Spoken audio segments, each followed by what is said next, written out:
modernização da legislação portuária que está em discussão no governo federal, os produtores e as empresas que comercializam soja, que são a maioria delas multinacionais, perceberam que o escoamento de grãos pelos portos do Arco Norte e por Vila do Conde em particular é cerca de 30% mais econômico do que descer com esse grão para os portos do Sudeste, em Paranaguá e Santos. Então, a perspectiva para os próximos anos é otimista no sentido dessa demanda, não só para a construção nova, como para reparo da frota que está sendo construída agora. A indústria naval brasileira sofreu um período aí de vacas magérrimas, não é? Sofre agora novamente. Está voltando a sofrer? Com exceção aqui do Pará. Com exceção daqui. A indústria naval nacional, ela sempre foi muito dependente da indústria de óleo e gás e da Petrobras, direto ou indiretamente. No caso nosso da região norte, nós temos essa vantagem.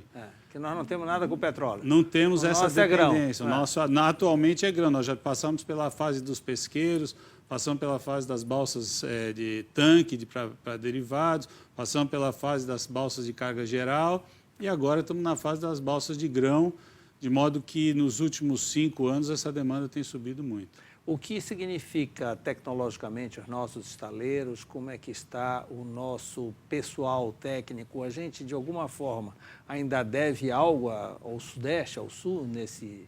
Nada, Mauro. O Pará ele é uma região que tem uma vocação de construção naval muito antiga. Não só o Pará, a região norte, de maneira geral. O estaleiro mais antigo do Brasil fica em Manaus. É um estaleiro antigo, de modo que a região tem uma vocação natural. A mão de obra é uma das mais produtivas que a gente tem.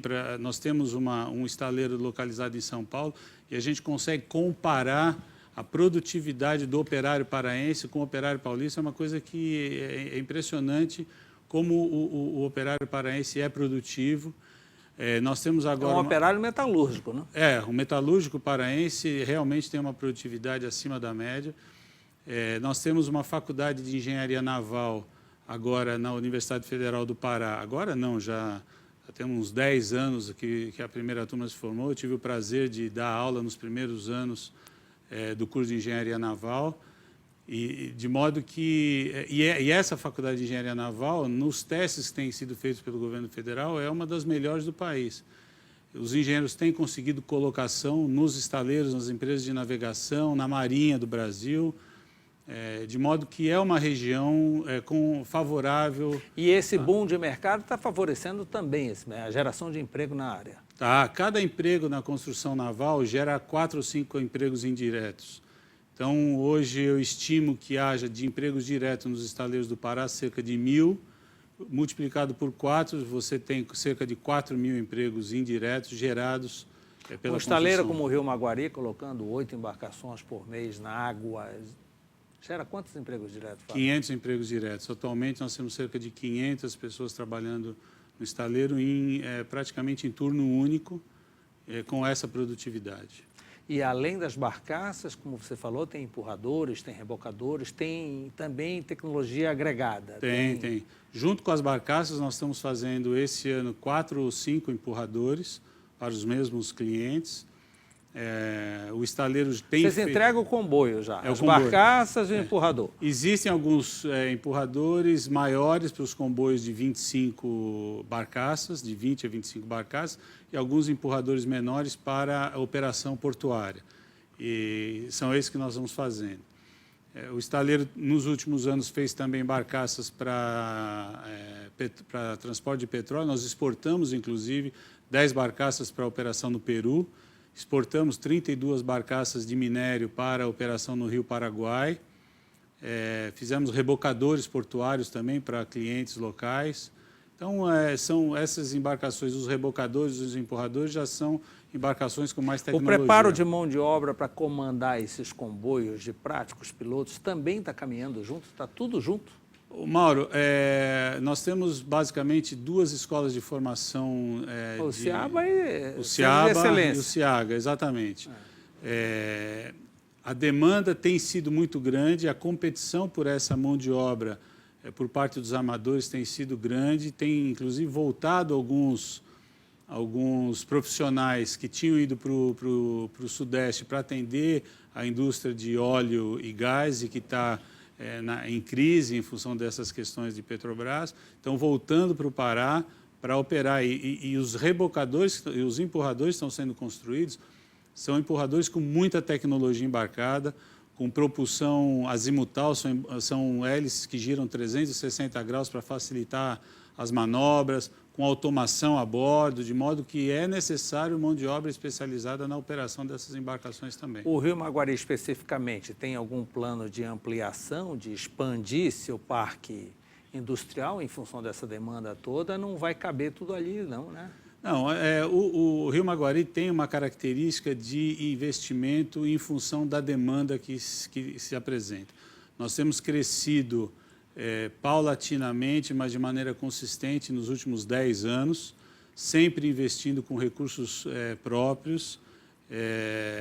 Construímos diques secos, galpões, equipamentos de movimentação de carga. Agora mesmo estamos trazendo uma máquina de jato e pintura para automatizar a pintura das chapas de aço quando chegam ao estaleiro, que é uma das atividades, uma atividade onde começa a produção dos painéis que vão compor a embarcação. Construímos alguns galpões novos para ampliar a parte de acessórios. Então, de acordo com a demanda, o Rio Maguari tem feito alguns investimentos para aumentar a capacidade de produção. E, Fábio, e os fornecedores de toda essa indústria, o Pará já se adequa a fornecer, por exemplo, chapas? Não, as chapas de aço, elas vêm normalmente ou da Uzi Minas ou da ArcelorMittal, que é a usina lá em Tubarão, no Espírito Santo. São as duas principais usinas de chapas de aço no Brasil. A gente espera que com essa verticalização que está em andamento, o projeto em andamento da usina siderúrgica aqui do Pará, possa ser produzido aço aqui para a construção das embarcações. Mas atualmente vai diminuir o custo logístico, no mínimo. Provavelmente sim. Os perfis também vêm do Sudeste. Há alguns fornecedores locais que nós utilizamos aqui há muitos anos, desde que o estaleiro construía outros tipos de embarcação, mas ainda na tecnologia embarcada, principalmente dos rebocadores, alguns materiais são importados, vêm da Europa, dos Estados Unidos, mas muita coisa ainda a gente consegue comprar no mercado nacional.